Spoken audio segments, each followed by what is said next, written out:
Hello all of you. Welcome to our newly launched online classes channel, Agarwal Commerce Arena. Let me first introduce myself. मेरा नाम अक्षय अग्रवाल है।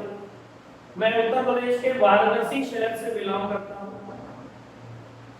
पिछले लगभग 20 सालों से मैं क्लास 11, 12 और बीकॉम के स्टूडेंट्स को की एकेडमिक क्लासेस ले रहा हूँ। क्लास 11, 12 में मैं अकाउंटेंसी, इकोनॉमिक्स और बिजनेस स्टडीज पढ़ा रहा हूँ। बीकॉम लेवल पर income tax, corporate accounting, cost accounting और ऑडिटिंग जैसे सब्जेक्ट पढ़ाते हुए मुझे काफी साल हो गए। इसके अलावा मैं बराबर सीए फाउंडेशन के स्टूडेंट्स की क्लास ले रहा हूँ। कॉमन यूनिवर्सिटीज एंट्रेंस टेस्ट के जो एस्पायरेंट्स बीकॉम कॉमर्स के सब्जेक्ट्स में यूनिवर्सिटीज में एडमिशन लेना चाहते हैं उनकी क्लासेस।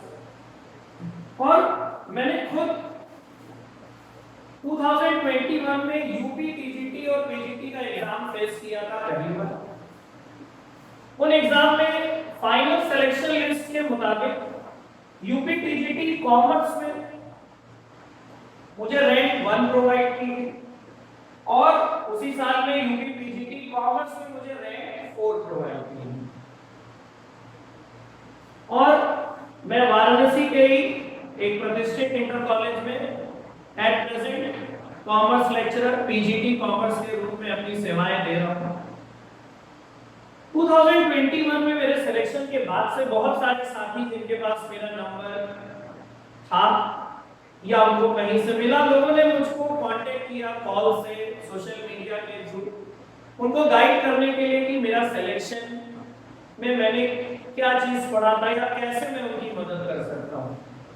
अनऑफिशियली, इनफॉर्मली मैं लगभग 3-3.5 साल से जिन भी साथियों ने, स्टूडेंट्स ने मुझे संपर्क किया, उनके क्वेश्चंस का जवाब देना, उनकी प्रॉब्लम को सॉल्व करने की मैंने कोशिश की है। और ऑफलाइन मोड में कुछ लोकल जो मुझको अप्रोच कर सकते थे उनके भी बैचेस मैंने रन किए। कुछ लोगों ने 22 में जो फॉर्म फिलअप किया था यूपी टीजीटी पीजीटी का, उनकी तैयारी भी अच्छे से करवाई है। अनफॉर्चुनेटली अभी तक एग्जाम नहीं हुआ, बट अब गवर्नमेंट ने डेट्स अनाउंस की हैं।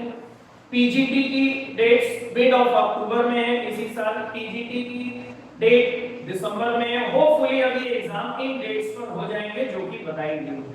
और साथ में यूपी गवर्नमेंट ने एलटी ग्रेड की वैकेंसी निकाली है, उसमें भी कॉमर्स की वैकेंसी है। अभी पिछले साल बिहार में वैकेंसी आई थी और राजस्थान में अभी वैकेंसी आई है, उसमें भी कॉमर्स की काफी सीट है। इन सारी चीजों से मोटिवेट होके और जो साथी मुझसे बात करते रहते हैं, हेल्प लेते हैं, उनसे मोटिवेट होकर मैंने फॉर्मली आपकी हेल्प करने के लिए जो भी स्टूडेंट्स कॉमर्स का या इकोनॉमिक्स का टीचिंग से जुड़े हुए कंपटीशन या एकेडमिक्स की तैयारी करना चाहते हैं उनको गाइड करने का मैंने मन बनाया। उसके लिए ये ऑनलाइन क्लासेस में स्टार्ट करता हूं।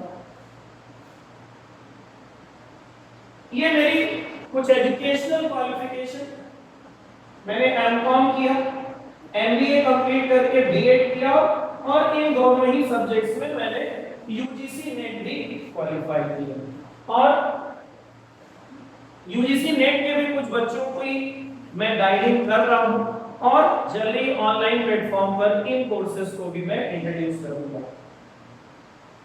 अभी हमारी जो क्लासेस हैं फिलहाल उनका स्कोप जो रहेगा वो ओवरऑल टीचिंग फील्ड्स की जो वैकेंसीज आ रही हैं या आई हुई हैं, टीजीटी पीजीटी कॉमर्स, आप केंद्रीय विद्यालय नवोदय का अगर एग्जाम देना चाहते हैं, यूपी का स्पेशली एलटी ग्रेड कॉमर्स जिसकी भर्ती आई हुई है, जीआईसी लेक्चरर जिसकी vacancy most probably next month में आ जाएगी, एलटी ग्रेड के एग्जाम की भी प्रोबेबल डेट शायद नवंबर दिसंबर 2025 को।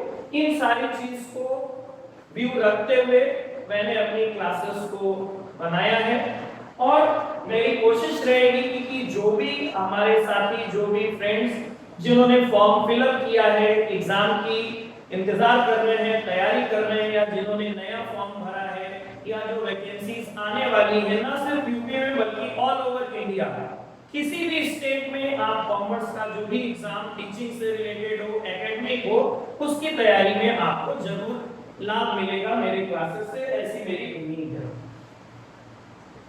मेरे सिलेक्शन के बाद बहुत सारे साथियों ने कॉल या मैसेज से मुझसे ये पूछा कि ऐसी कौन सी बुक पढ़ी जाए जिसमें ये सारा सिलेबस कवर हो जाए। वो जानना चाहते थे कि मैं कोई एक बुक ऐसी सजेस्ट करूं। ये आप भी जानते हैं, मैं भी जानता हूं कि ऐसी कोई भी सिंगल बुक इंडिया में कहीं भी अवेलेबल नहीं है जिसमें आपका टीजीटी या पीजीटी, कॉमर्स या इकोनॉमिक्स का सारी की सारी प्रिपरेशन हो जाए।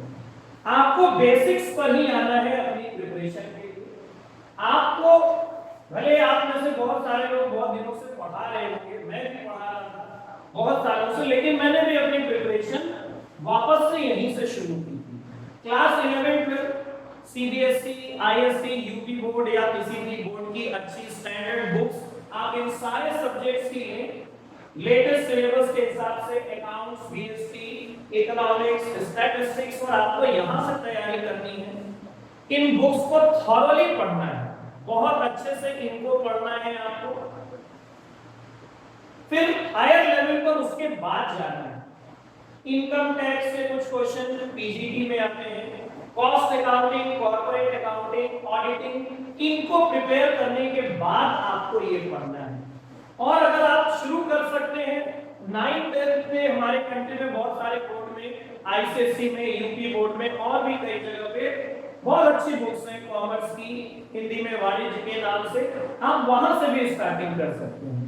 और इन सारी बुक्स को आपको पढ़ने के बाद ही ये कॉन्फिडेंस लगेगा कि अब मैं एग्जाम्स के लिए तैयार हूं। लेकिन साथ में आपको एमसीक्यू क्वेश्चंस जो पास पेपर है यूपी, टीजीटी, पीजीटी के, किसी भी स्टेट के, केवी के, एलटी के, उनकी साथ में तैयारी आपको करती रहनी है। अगर आप दिन में 8 घंटा पढ़ रहे हैं तो आप 4 से 5 घंटे, 6 घंटे आप अपनी एकेडमिक्स को रिवाइज करने के लिए जरूर दीजिए, लेकिन कम से कम 2-2.5 घंटे आप पास पेपर को लगाइए। और पास पेपर को लगाते समय सिर्फ आपको आंसर नहीं देखना है, आपको यह भी देखना है कि उसका क्या लॉजिक है और उन क्वेश्चन से मिलते जुलते और कौन से क्वेश्चंस बन सकते हैं। क्योंकि मैंने भी अपनी तैयारी शुरू की थी, जब इन सारी बुक्स को मैंने अरेंज किया था, मेरे लिए इजी था क्योंकि मैं ऑलरेडी पढ़ा रहा था, तो ऑलरेडी अब मेरे पास बुक्स थी, या मैंने अपने स्टूडेंट्स से अरेंज कर ली थी या बाई कर लिया था। लेकिन शुरू में 20-25 दिन मैंने सारे पास पेपर, कई हजार एमसीक्यूज कलेक्ट किए और डेली अपने इन बुक्स के साथ साथ 2 से 3 घंटा एमसीक्यू की प्रैक्टिस। अगर आंसर्स पे डाउट है बुक्स के आंसर्स पर, तो आप अपने कहीं से क्लियर कीजिए कि मेरा आंसर ठीक है कि नहीं, उसका क्या लॉजिक है, और उनसे रिलेटेड जो भी एमसीक्यूज हैं वो आपको अपने लिए फ्रेम करने हैं। हमारी क्लास जो फोकस होगी, मैं इन सारे सिलेबस को, आपके टीजीटी, पीजीटी के जो भी सिलेबस है, इंटीग्रेट का सिलेबस है, सिलेबस वाइज, टॉपिक वाइज मैं सारी क्लासेस लूंगा। थ्योरी क्लासेस भी कोशिश करूंगा आपकी लूं, टॉपिक वाइज और सिलेबस वाइज सब्जेक्ट के हिसाब से मैं कवर करूंगा। और जो साथी पीजीटी इकोनॉमिक्स का पेपर देना चाहते हैं वो भी इसको देख सकते हैं। मैंने पीजीटी इकोनॉमिक्स का भी एग्जाम दिया था, इंटरव्यू कॉल मेरे को आया था, लेकिन अक्टूबर में, मेरे ख्याल से 28 अक्टूबर 2021 का दिन था या 30 अक्टूबर, जिस दिन इंटरव्यू था, मैं किसी कारण से इलाहाबाद इंटरव्यू देने नहीं पहुंच पाया। तो मैं पीजीटी इकोनॉमिक्स के जो बच्चे तैयारी कर रहे हैं, जो साथी तैयारी कर रहे हैं, जो छोटे स्टूडेंट तैयारी कर रहे हैं, उनको भी गाइड करने की कोशिश करूंगा। लेकिन जैसे मैंने तैयारी की थी, पहला वीडियो जो पहली क्लासेस मेरी होंगी शुरू की कुछ, वो पास पेपर को सॉल्व करने को लेके होंगी, जो यूपी, टीजीटी, पीजीटी से शुरू करके और भी स्टेट्स के जो पेपर और एमसीक्यूज मैंने बनाए वहां से तैयारी करेंगे। आपके पास बहुत सारे पेपर्स उसमें से होंगे, कुछ नहीं होंगे जो मैंने बनाए हैं, आंसर्स भी ज्यादातर आपके पास होंगे जो पास पेपर हैं, लेकिन हम लोग उसको एक नए तरीके से सीखेंगे कि वो आंसर कैसे आए हैं। कुछ ऐसे क्वेश्चंस हैं जिनका आंसर आसानी से अवेलेबल है, जिसमें कोई लॉजिक नहीं है, ईयर है, नेम वाला, कुछ में ये लॉजिक है कि आंसर कैसे आया है। हम लोग ये सीखेंगे कि वो आंसर्स कैसे डिराइव हुए और उनसे रिलेटेड और क्या क्वेश्चंस हम लोग बना सकते हैं, और क्या क्वेश्चंस बना सकते हैं ये बड़ा महत्वपूर्ण है। क्योंकि अगर मैंने 1000 एमसीक्यू पढ़े थे तो कम से कम 1200 एमसीक्यू उससे रिलेटेड क्वेश्चंस के और फ्रेम किए थे, और जो वाकई में मेरे एग्जाम्स में मुझको काम भी आया। और मैंने जो क्लासेस 2-3 सालों में जिन साथियों को दी हैं उनकी भी प्रिपरेशन मैंने अच्छी तरीके से कराई है। जब भी एग्जाम्स होगा वो रेडी है देने के लिए।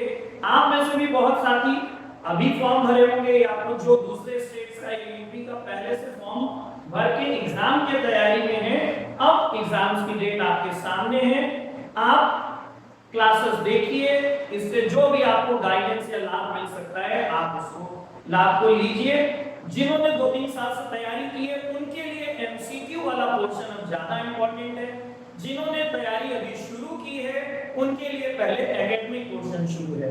मेरी पहली क्लासेस जो शुरू होंगी नेक्स्ट, अब जो मेरी पहली क्लास आप देखेंगे वो टीजीटी 2021 का कॉमर्स का सॉल्व पेपर, जिसको मैं अपने तरीके से सॉल्व करवाऊंगा कि किस लॉजिक की वजह से कौन सा आंसर है और उससे रिलेटेड कौन से क्वेश्चन आप और बना सकते हैं। इस तरीके से हम लोग तैयारी करेंगे। पेपर आप सारे लोगों के पास होगा, आपके पास आंसर की और सॉल्यूशन भी होगा, बट मैं उसको अपने तरीके से सॉल्व करवाऊंगा कि किस तरीके से हम उस लॉजिक पर पहुंच सकते हैं, आंसर डिराइव कर सकते हैं और उससे रिलेटेड और क्या क्वेश्चंस बना सकते हैं। तो चलिए स्टार्ट करते हैं अपना 2021 कॉमर्स का पेपर का सॉल्यूशन, जो कई पार्ट में मैं आपके सामने प्रेजेंट करूंगा। चलिए साथियों, अब हम लोग जल्दी क्वेश्चन का सिलसिला शुरू करते हैं।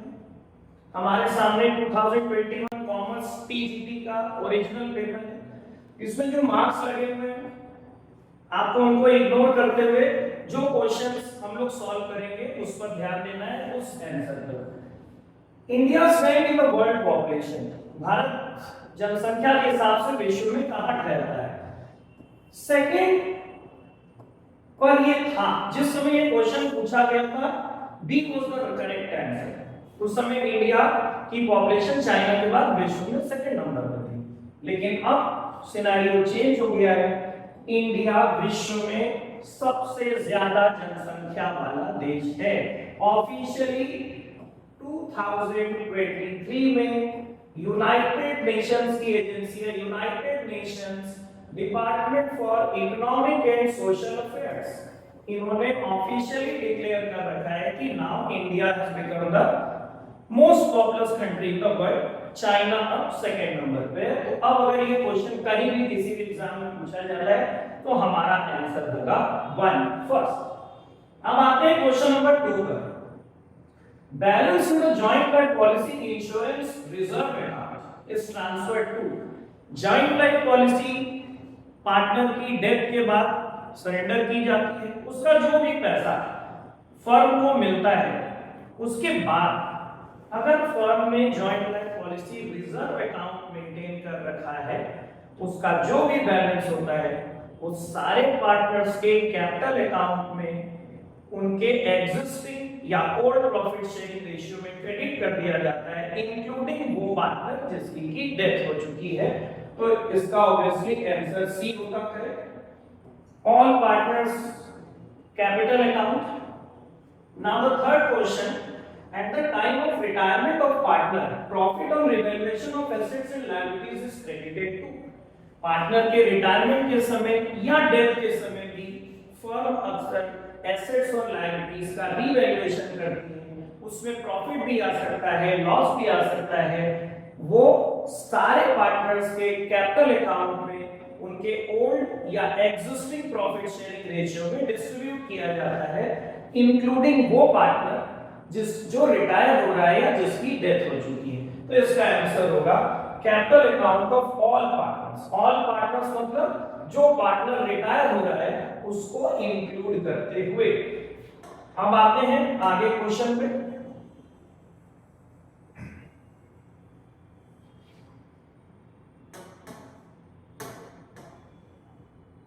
अगला क्वेश्चन है, in sinking fund for redemption of debenture account the amount is transferred every year from debenture redemption के लिए जो सिंकिंग फंड बनाया जाता है, जिसको डिबेंचर रिडम्पशन फंड भी बोलते हैं, वो पैसा कहां से निकाल के बनाया जाता है?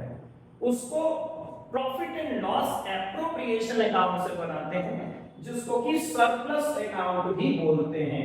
सरप्लस अकाउंट से हम उसको पैसा निकालते हैं, या हम पूरा बोलते हैं surplus in profit and loss account debit to sinking fund account, या surplus in profit and loss account debit to debenture redemption fund account. तो surplus will be the correct answer, D. Surplus account मतलब profit and loss account का credit balance या profit balance. अब हम बढ़ते हैं next question की तरफ। Question number 5, type of cumulative frequency distribution in which class intervals are added in top to bottom order। अब ये top to bottom order में कौन सी फ्रीक्वेंसी को ऐड किया जाता है?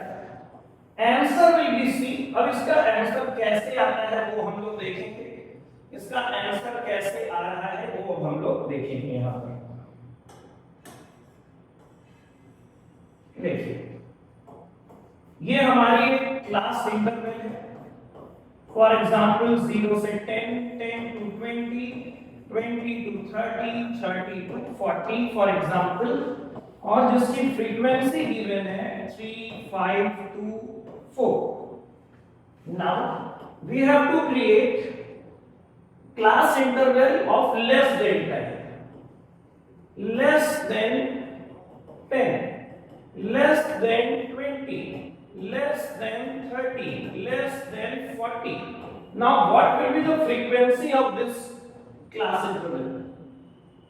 Obviously 3, less than 20, 3 plus 5, 8, less than 30, 3 plus 5 plus 2, 10, less than 40, 3 plus 5 plus 2 plus 4. So आप देख सकते हैं कि हम लोग फ्रीक्वेंसी को टॉप से बॉटम ऑर्डर में ऐड कर रहे हैं। 3 plus 5 plus 2 plus 4 top to bottom order में ऐड किया जा रहा है। So answer will be less than type distribution, less than type distribution। अब आते हैं क्वेश्चन नंबर 6 पर। Under hire purchase system, the interest for each period is computed on interest कौन से अमाउंट पर निकाला जाता है? चाहे हायर परचेज सिस्टम हो, चाहे इंस्टॉलमेंट पेमेंट सिस्टम हो, इनका क्या डिफरेंस होता है ये अभी नेक्स्ट हम लोग थ्योरी क्लासेस में कवर करेंगे। हमेशा कैश प्राइस रिमेनिंग अनपेड, जो भी कैश प्राइस बचा हुआ है, सपोज आपने 24,000 की चीज जो कि कैश प्राइस पर थी, उसको हायर परचेज प्राइस पर 26,000 में खरीदा है। ऑब्वियसली इसमें 2,000 इंटरेस्ट इंक्लूडेड है। सपोज आपने पहली इंस्टॉलमेंट पे किया 4,000 का, जिसमें 500 इंटरेस्ट का इंक्लूडेड है, यानी कैश प्राइस में आपने 3,500 का पेमेंट किया। तो आप इसमें से 3,500 माइनस करेंगे, 20,500 जो आपका बच रहा है कैश प्राइस, इस पर ही इंटरेस्ट चार्ज होगा अगली इंस्टॉलमेंट पे। तो आंसर होगा हमेशा cash price remaining unpaid. Hire purchase system हो या इंस्टॉलमेंट सिस्टम हो, उससे फर्क नहीं पड़ता। चलिए अब नेक्स्ट आते हैं हम लोग अगले क्वेश्चन पर। Question number 7, accounting equation assets equals to liabilities plus owner equity is represented through। obviously balance sheet ही इसको रिप्रेजेंट करता है। बैलेंस शीट में इधर लायबिलिटीज प्लस कैपिटल होता है, इधर एसेट्स होती है, और ये बोथ साइड एक दूसरे के बराबर होती है। तो accounting equation of assets equals to liabilities plus capital is satisfied by balance sheet. तो इसका आंसर होगा बैलेंस शीट। नेक्स्ट क्वेश्चन है, which of the following is not considered as relevant voucher for vouching? Voucher, vouching, ये सारी चीजें क्या होती हैं यदि हम लोग डिटेल में पढ़ेंगे। वाउचर इस चीज का प्रूफ होती है कि कोई ट्रांजैक्शन हुआ है या नहीं हुआ है। कोई भी valid document, cash memo, invoice, counter foil, ये सब वाउचर्स का काम करते हैं। सेल्स बुक आंसर क्यों होगा? Because sales books record only credit sales of goods.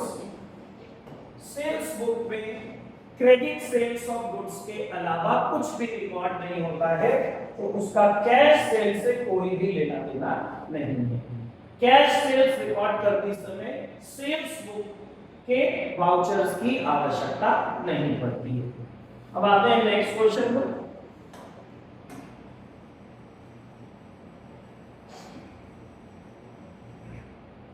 Coming to the next question, the most commonly used measure of dispersion. Dispersion का सबसे कॉमन फॉर्म कौन सा है जो यूज किया जाता है? ये चारों ही डिस्पर्सन के फॉर्म्स हैं। Range, standard deviation, coefficient of variation, quartile deviation. Range का फॉर्मूला होता है largest value minus smallest value, maximum minus minimum temperature के जैसा कैलकुलेशन करने के लिए इसका इस्तेमाल होता है। But the most commonly used measure of dispersion, dispersion क्या होता है वो इस पेपर को सॉल्व करने के बाद हम लोग डिस्कस करेंगे। वर्ल्ड में सबसे ज्यादा कॉमनली यूज होने वाला डिस्पर्सन का मेथड है स्टैंडर्ड डेविएशन। नेक्स्ट क्वेश्चन है the central value of serially arranged series. Serially arranged means ascending और डिसेंडिंग ऑर्डर, असेंडिंग और descending order. For example 10, 12, 15, 20, 25 ascending way. So this will be the median. Suppose even number है 10, 12, 15, 20, 25, 30, ये दोनों बीच में है। इन दोनों का जो एवरेज होगा 15 plus 20 divided by 2, 35 by 2, 17.5 will be the median. So central value of serially arranged series is known as median. Arithmetic mean average को बोलते हैं। मोड का मतलब होता है जिसकी हाईएस्ट रिपीटिशन हो या जिसकी हाईएस्ट फ्रीक्वेंसी हो। ये अभी हम लोग डिस्कस करेंगे detail. Next question is the ability to change human needs into human wants. हमारी नीड्स को वांट में कन्वर्ट करना।